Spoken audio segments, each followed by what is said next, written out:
Have you been dealing with pain on the outside of your hip when walking, climbing stairs, standing on one leg, or trying to sleep on your side? If so, you're definitely not alone. Many people are told they have hip bursitis, while others hear terms like gluteal tendinopathy or greater trochanteric pain syndrome, or GTPS. It can be confusing when healthcare providers use different names for what seems like the same condition. The good news is that regardless of what you've been told, these conditions are treated very similarly. In this video, I'll explain what these terms mean, why your hip hurts, and how understanding the real cause of your pain can help guide your recovery. Let's start by identifying what we're talking about. Outer hip pain typically occurs over the bony bump on the outside of your hip called the greater trochanter. This is different and separate from groin pain, buttock pain, or low back pain. Instead, people often point directly to the outside of their hip. The pain may stay localized, but it can also travel down the outside of the thigh towards the knee. So what is the greater trochanter? The greater trochanter serves as an attachment site for several important muscles of the hip. The two most important for this discussion are the gluteus medius and the gluteus minimus. These muscles help stabilize your pelvis, keep your hips level when walking, support your body during single leg activities, and control hip movement during everyday activities. Every step you take places load through these tendons. So what is gluteal tendinopathy?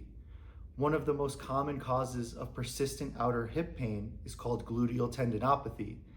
This simply means the tendons that attach your gluteal muscles to the greater trochanter have become irritated and less tolerant of load.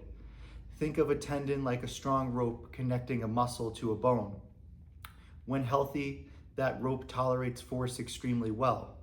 When irritated, activities that were once easy become painful because the tendon has temporarily reduced its capacity to handle load. That doesn't necessarily mean the tendon is torn. In many people, it simply means the tendon has become overloaded and needs the right amount of progressive loading to recover. Gluteal tendinopathy can affect both men and women. One interesting thing about outer hip pain, though, is that it typically occurs much more frequently in women than in men. There are several likely reasons for this, but one important factor is anatomy. On average, women have a wider pelvis than men.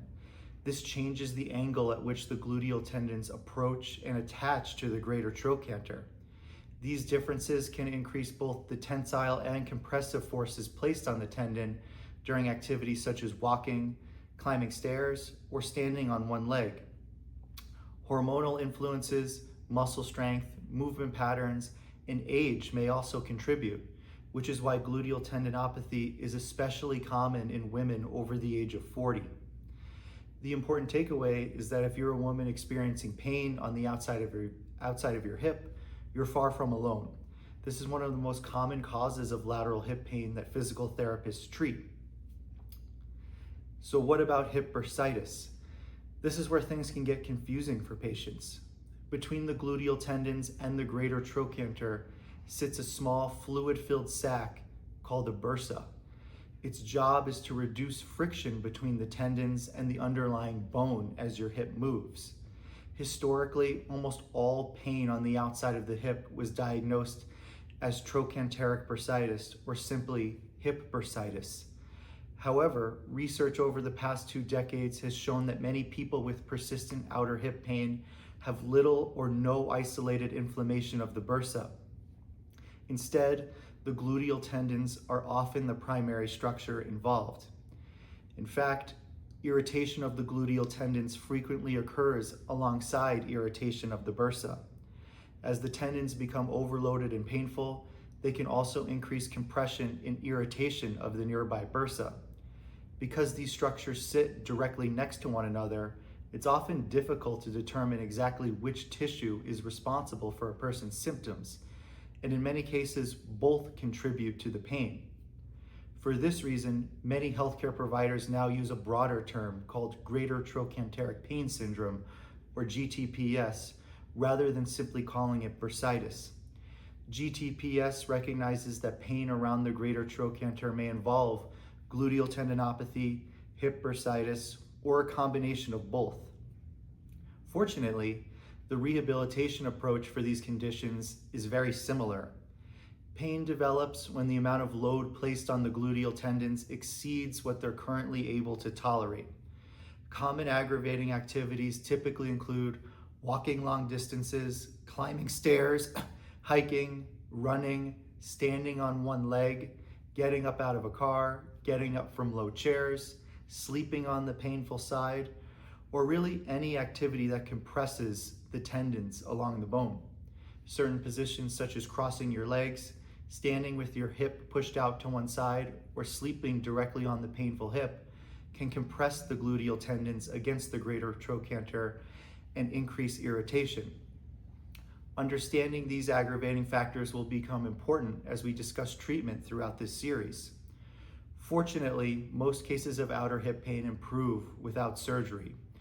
Recovery typically involves gradually improving tendon capacity, reducing excessive irritation, modifying aggravating activities when necessary, and progressively strengthening the gluteal muscles over time. It's about finding the right balance between protecting the tendon during painful flare-ups while gradually rebuilding its strength and tolerance to activity. Now that you understand what outer hip pain is actually coming from, the next question becomes, how do you know if this is actually what's causing your symptoms? In the next video, we'll discuss the most common symptoms of gluteal tendinopathy and hip bursitis, and how these conditions typically present, and how to distinguish them from other causes of hip pain.